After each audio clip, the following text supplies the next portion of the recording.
Episode start होता ही हमें Shinchan के किंडरगार्टन का स्कूल दिखाया जाता है। इसके बाद हम प्रिंसिपल सर और सारे किड्स को उधर देखते हैं जहां प्रिंसिपल सर बोलते हैं आज हम स्कूल में नाइट स्टे करने वाले हैं। ये सुनते ही सारे किड्स बहुत ज्यादा एक्साइटेड हो जाते हैं। हमेशा की तरह शिनचान कजामा को परेशान करना स्टार्ट कर देता है और कजामा बोलता है थोड़ा चुप रहे।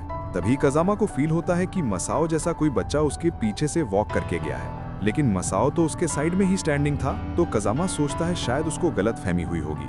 डिनर टाइम हो जाता है और प्रिंसिपल सर की वाइफ और योशिनागा मैम सबको डिनर देने लगते हैं। एक एक करके सबको करी और राइस मिलता है। फिर हम देखते हैं मसाओ फूड लेने जाता है। तब प्रिंसिपल सर की वाइफ बोलती हैं तुम तो अभी अभी फूड लेके गए थे मसाओ। मसाओ शॉक हो जाता है और बोलता है मैं तो अभी अभी आया हूँ। ये सुन के प्रिंसिपल सर की वाइफ भी शॉक हो जाती है। फिर हम शिनचैन और उसके फ्रेंड्स को अपना फूड खाते हुए देखते हैं। कजामा फिर एक स्ट्रेंज बात नोटिस करता है, मसाओ दूसरे टेबल पे बैठा हुआ फूड ईट कर रहा है। लेकिन जैसे ही कजामा दूसरी बार देखता है वो सीट एम्प्टी होती है और मसाओ तो उसके पास ही बैठा होता है। कजामा शॉक हो जाता है कि मसाओ इतनी जल्दी वैनिश कैसे हुआ।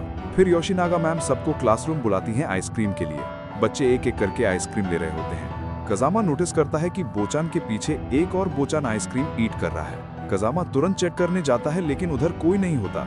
सारे फ्रेंड्स कजामा को बोलते हैं क्या हो गया तुम्हें।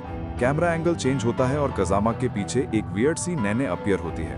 उसके बाद मत्सुजाका मैम सबको बोलती हैं कि अब क्रैकर्स बर्न करने का टाइम हो गया है। किड्स एक्साइटमेंट से जंप करने लगते हैं। सब लोग क्रैकर्स बर्न करने लगते हैं। नैने आती है और बोलती है मैम मुझे तो फूलझड़ी मिला ही नहीं। लेकिन मैम बोलती हैं कि नैने तो थोड़ी देर पहले ही फूलझड़ी लेके गई थी। स्टिल मैम नैने को एक और फूलझड़ी दे देती है। कजामा, मसा और बोचान साथ में क्रैकर्स जला रहे होते हैं पर नैने अकेली बैठी होती है। फिर नैने कजामा के पास आके बोलती है क्या मैं तुम्हारी फूलझड़ी से अपना वाला जला सकती हूँ। जैसे ही वो लाइट करने जाती है कजामा की फूलझड़ी ऑफ हो जाती है। कजामा वापस देखने के लिए मुड़ता है तो नैने गायब होती है।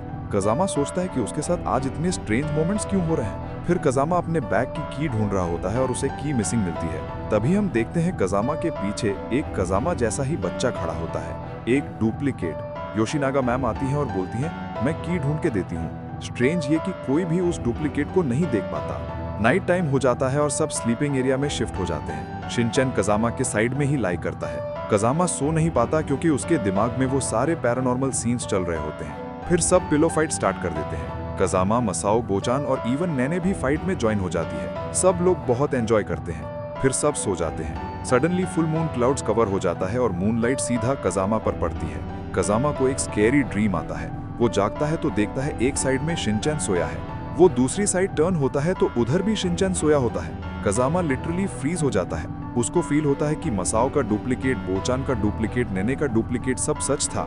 कजामा बिल्कुल साइलेंट हो जाता है। तब एक शिनचैन दूसरे शिनचैन को बोलता है मुझे वॉशरूम जाना है, तुम भी चलो।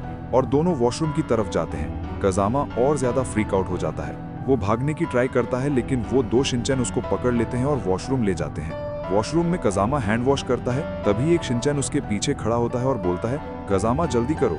कजामा टर्न होता है तो वो शिनचैन वैनिश हो चुका होता है। फिर रियल शिनचैन बाहर से बोलता है अरे कजामा तुम अंदर क्या कर रहे हो, मैं तो अभी आया हूँ। कजामा समझ जाता है कि ये सब पैरानॉर्मल ही हो रहा है। वो वहां से फुल स्पीड में भाग जाता है।